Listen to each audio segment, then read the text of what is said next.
Hello friends, ఈరోజు మనం దద్దోజనం ఎలా తయారు చేసుకోవాలో నేర్చుకుందాము. దీనికి కావలసిన పదార్థాలు: ఒక కప్పు రైస్ తీసుకోండి. ఇది మనం నానబెట్టుకొని అన్నంలాగా వండుకోవాలి. ఒక కప్పు రైస్కి 2 కప్పులు వాటర్ వేసుకొని అన్నంలాగా ఉడికించుకోవాలి. దీనికి కప్పు పెరుగు తీసుకోండి. సాల్ట్, మినపప్పు, జీలకర్ర, ఆయిల్, శనగపప్పు, కరివేపాకు, ఆవాలు, ఇది కీరదోసకాయ తురుముకున్నది, క్యారెట్ తురుము పెట్టుకోవాలి, పచ్చిమిర్చిలు 5, అల్లం చిన్న 2 ముక్కలు. ఇలా మనం అన్నాన్ని వేడిగా పొడిగా ఇలా వండుకొని పక్కన పెట్టుకోండి. చూసారు కదా, ఈ విధంగా మనం ఒక కప్పు రైస్కి 2 కప్పులు వాటర్ వేసుకొని అన్నం ఉడికించుకోవాలి. నెక్స్ట్ మనం చిన్న మిక్సీ జార్ తీసుకొని దీంట్లో పచ్చిమిర్చి, చిన్న అల్లం ముక్కలు 2, దీంట్లోనే కొద్దిగా జీలకర్ర వేసేసి కచ్చాపచ్చాగా మనం మిక్సీ పట్టుకోవాలి. ఇలా పట్టుకున్న దాన్ని పక్కన పెట్టుకొని నెక్స్ట్ మనం కళాయి హీట్ చేసుకొని దీంట్లో ఒక 2 స్పూన్లు ఆయిల్ వేసుకొని, దీంట్లో కావాలంటే నెయ్యి కూడా వేసుకోవచ్చు. నేను ఇందులో ఆయిలే వాడుతున్నాను.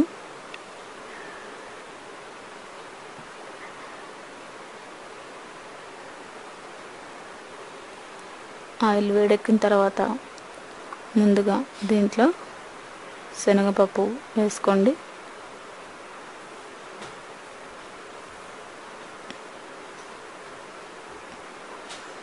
కొద్దిగా ఆయిల్ వేడెక్కాలి.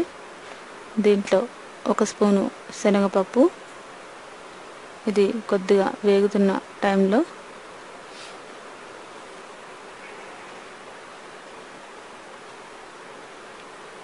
ఇందులోనే మరొక స్పూను మినపప్పు.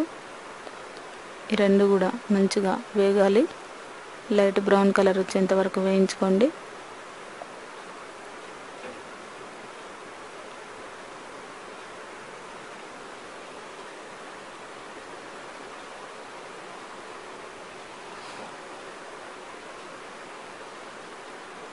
ఇది ఇలా వేగిన తర్వాత 1/2 స్పూను ఆవాలు వేసుకోండి. ఇవన్నీ కూడా మనకి మంచి గోల్డెన్ బ్రౌన్ కలర్ వచ్చేంత వరకు వేయించుకోవాలి. దీంట్లోనే మనం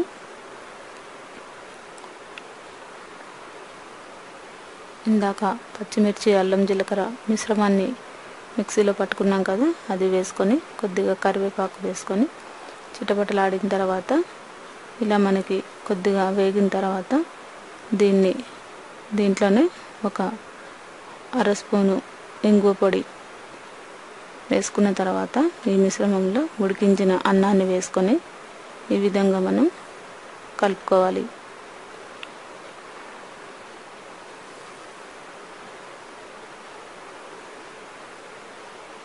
పెరుగు మనం దీంట్లో కమ్మని పెరుగు తీసుకోవాలి. దీంట్లోనే 1/2 స్పూను సాల్ట్ వేసుకోండి. మీ టేస్ట్కు తగ్గట్టు వేసుకుంటే సరిపోతుంది.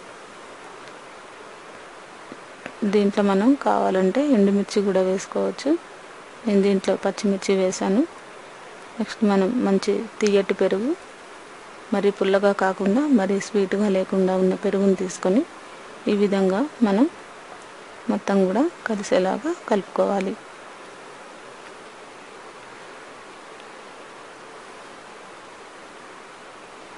దీంట్లోనే మనం పచ్చి కీరదోసకాయ తురిమి పెట్టుకున్నది కూడా వేసుకొని కలుపుకోవాలి. ఈ విధంగా మనం కీరదోసకాయ కలుపుకుంటే మంచి స్మెల్తోని ఈ దద్దోజనం మంచి స్మెల్తోని చాలా బాగుంటుంది. నెక్స్ట్ మనం ఇది వేరే బౌల్లోకి తీసుకొని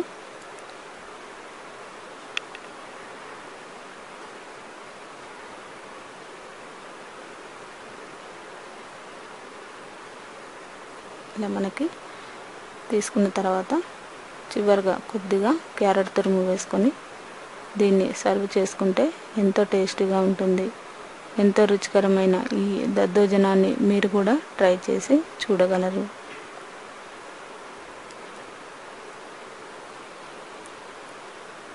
ఇది పిల్లలు కూడా చాలా ఇష్టంగా తింటారు.